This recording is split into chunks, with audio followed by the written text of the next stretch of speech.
આવ્યા છો તમામને હું પ્રણામ કરું છું। જય સ્વામિનારાયણ અને જય ગોપાલ। કેમ છો બધા? તમને બધાને ખબર હોય ને, કદાચ નહીં હોય, પણ આ સભા જ્યારે થવાની હતી ને, આજે તારીખ આપેલી હતી કે આ તારીખે 1લી તારીખે સાંજે 8 વાગે સભા છે। એના માટે વોર્ડ નંબર 6 માં 7 થી 8 ટીમ બધી આજુબાજુની સોસાયટીમાં ફરીને બધાને કીધેલું હતું કે જનસભા છે, તમારે બધાને આવવાનું છે, જનસભા છે, તમારે બધાને આવવાનું છે। તો વિચારો કે આપણે જે અહીંયા ઊભા છીએ એની આજુબાજુમાં કેટલી સોસાયટી છે અને એમાંથી આપણે આવ્યા છીએ કેટલા। તો હું એવું માનું કે આપણે બદલાવની કોઈ જરૂર નથી। વિચારો તમે મનથી, શું આપણે બદલાવની જરૂર નથી? કેટલી હેરાનગતિ છે આપણે, પણ તોય આપણે બદલાવની જરૂર જ નથી। રસ્તા સારા નથી, કોઈ ફિકર નથી। સરકારી શાળા સારી નથી, કોઈ ફિકર નથી। હોસ્પિટલ સારી નથી, કોઈ ફિકર નથી। બસ બિંદાસ છીએ આપણે, કાંઈ જરૂર જ નથી। 30 વર્ષ થયા, એકને એક સરકાર આપણે ચૂંટીને લાવીએ છીએ। આપણે ચૂંટણી ટાઈમે ખાલી એક જ દેખાય છે, કમળ। આપણે કમળ ખીલાવીએ છીએ, આપણા બાળકો કરમાય છે। આપણે કમળ ખીલાવીએ છીએ, આપણા માતા પિતા કરમાય છે। આપણે કમળ ખીલાવીએ છીએ, આપણી પત્ની કરમાય છે, અને આપણે ખુદ કરમાઈ જઈએ છીએ, પણ આપણે કમળને ખીલાવીએ છીએ। આ સાચું છે કે ખોટું? તમે અહીંયા ઊભા છો, આ માઇક દ્વારા અહીંયા આજુબાજુના રહેતા બધા લોકો સાંભળતા હશે। હાથમાં નથી જાગતો? કોઈને જરૂર નથી કે આપણા બાળકો માટે આપણે સારું શિક્ષણ અને ફ્રીમાં શિક્ષણ આપણે મેળવીએ? શું આપણે એવું નથી થતું મનથી કે આપણા બાળકને સારું સ્વાસ્થ્ય, સારું ફ્રીમાં સ્વાસ્થ્ય આપણે સારું મળે એવું આપણે શું નથી ઈચ્છતા? ઈચ્છે છીએ। ઘરમાં ખાવાના ખૂટ્યા છે, પણ કમળને તો ખીલાવાનું જ છે। આ બધા મુઠ્ઠીવાડી છે। કેમ આવું? આપણે તમે ખાલી પ્લોટો જોયા ને, આપણે ગુજરાતને ડ્રાય સ્ટેટ એટલે શું કે કોરું રાજ્ય। કોરું રાજ્ય કોને કહેવાય? કે જ્યાં દારૂ મળતો ન હોય। તમને લાગે છે કે નથી મળતો? ક્યાંય પણ ગોલી ખાચો જોયો નથી કે ત્યાં ઠેલો નાખ્યો નથી, તોય આપણે કમળ જ ખીલાવું છે। આપણા બાળકો કોલેજમાં જાય છે, કોલેજમાં ભણવા નથી જતા, ડ્રગ્સ માફિયાઓ સાથે ભણીને ઉછરે છે, તોય આપણે ખીલાવું તો કમળ જ છે। કોઈને પરવા નથી। કાલે અમે એક સોસાયટીમાં ગયા, ભાઈને મેં વાત કરી, તમે બધા એક હરખા જ છો। અરે સરખા હોત ને તો રાતે આ પટ્ટો પહેરીને નીકળ્યા ન હોત, અમે એસીમાં બેઠા સૂતા હોત। અમારે ક્યાં જરૂર છે? બોલો, છે અમારે જરૂર? અમે તમે જે પરિવારના છો ને એ જ પરિવારના અમે છીએ। સામાન્ય પરિવારમાંથી જ આવીએ છીએ। અમે બહુ હેરાન થતા હતા એટલે અમે નીકળી પડ્યા છીએ। તમને હજી મને એવું લાગે છે કે હેરાનગતિ નથી એટલે તમને બહાર નીકળતા ડર લાગે છે। અમે એવું માની લઈએ? જો આપણા બાળકોને સારું સ્વાસ્થ્ય, સારું શિક્ષણ, આપણા માતા પિતાને સારું જીવન, આપણી પત્નીને સારું જીવન આપવું હોય તો આપણે બહાર નીકળવું પડશે। આપણે કોઈ એટલે કોઈને પેટનું પાણી નથી હલતું, કોઈને આત્મા નથી જાગતો। અમે ક્યાંક જઈએ ને, અમે અત્યારે અમને એક પાર્ટીમાંથી એક કામ સોંપ્યું છે કે તમે બધે લોકોને મળો, તમે લોકોને મળતો અભિપ્રાય લો। તો લોકો અમને એવું કહે છે કે ભ્રષ્ટાચાર ખૂબ થાય છે। તમને ખબર છે કે ભ્રષ્ટાચાર થાય છે, તોય તમે ચૂંટણી ટાઈમે ભૂલી જાવ છો ભ્રષ્ટાચાર થાય છે। ભૂલી જઈએ છીએ ને બધાય। હમણાં વિસાવદરની ચૂંટણીમાં ગોપાલભાઈ જીતીને આવ્યા। અમે જ્યાં જઈએ ને ત્યાં બધા અમને એમ કે અમે ગોપાલભાઈના વિડિયો જોઈએ છીએ, બહુ જોઈએ છીએ, અમને તો બહુ મજા આવે છે।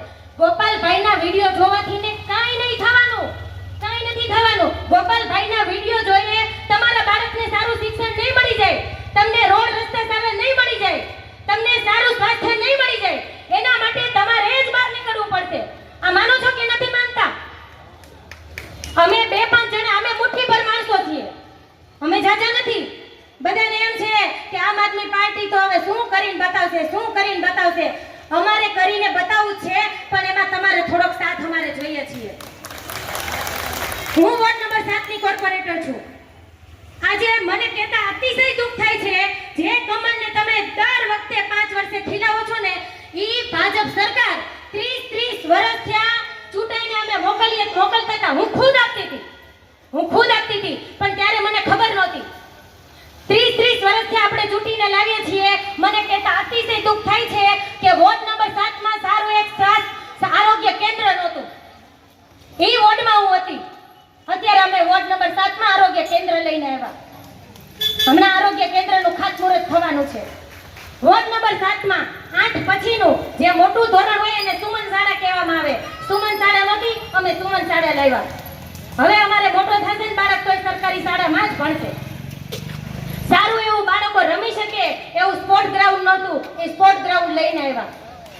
2 બીજેપીના છીએ અને 2 આપના છીએ. અમારે કામ કરવું છે એટલે અમે રોડ ઉપર આવ્યા છીએ. ઘરે બેઠા ખુરશી ઉપર પગ ચડાવીને ટીવી સામું જોતા આપણે એમ કહીએ કે આ લોકો નથી સુધરવાના, ભ્રષ્ટાચાર નથી જવાનો, આનાથી કાંઈ નથી થવાનું. જો તમારે તમારા બાળક માટે સારું ભવિષ્ય જોતું હશે ને તો તમારે જ બહાર આવવું પડશે. બધા એમ કે આરોગ્ય કેન્દ્રની શું જરૂર છે, ફોનમાં બધી ફેસિલિટી છે જ ને. અરે તમારી પત્નીને લેબર પેન થશે ને તો તમારે આરોગ્ય કેન્દ્રમાં જવું પડશે. ફોનની ફેસિલિટી કામમાં નહીં આવે. સાચું છે કે ખોટું? કોઈને પેટનું પાણી હલતું નથી. બધાને જ્યારે પણ ચૂંટણી આવે ને બધું જ ભૂલી જાય. કેટલી મુશ્કેલી પડી છે, કેટલા ધક્કા ખાધા છે, કેટલી જગ્યાએ લાઈનમાં ઊભા રહ્યા છે. આપણી એક વિધવા બેનનો મને ફોન આવ્યો હતો થોડોક ટાઈમ પહેલા કે મારું વિધવા જે સહાય હોય ને એ ચાલુ નથી થતી. અમે કેટલા ધક્કા ખાઈએ છીએ, ચાલુ નથી થતા.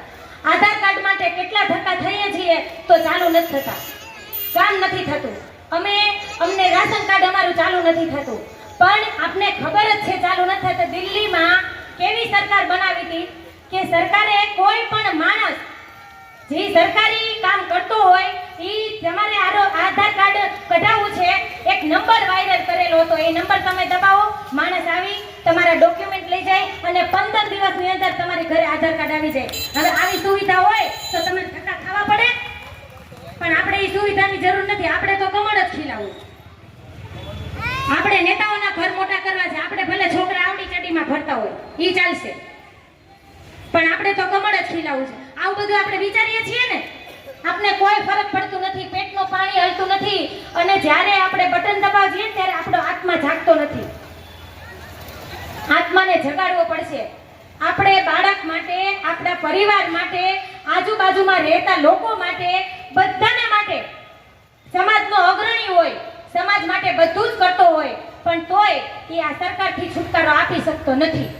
આપી શકે છે? નથી આપી શકતો. કોને લાગે છે કે ખરેખર પરિવર્તન આવવું જોઈએ? લાગે છે? અહીંયા પાછળ ઊભા છે બધાયનું પૂછું છું, કોઈને લાગે છે કે આ બદલાવ આવવો જોઈએ?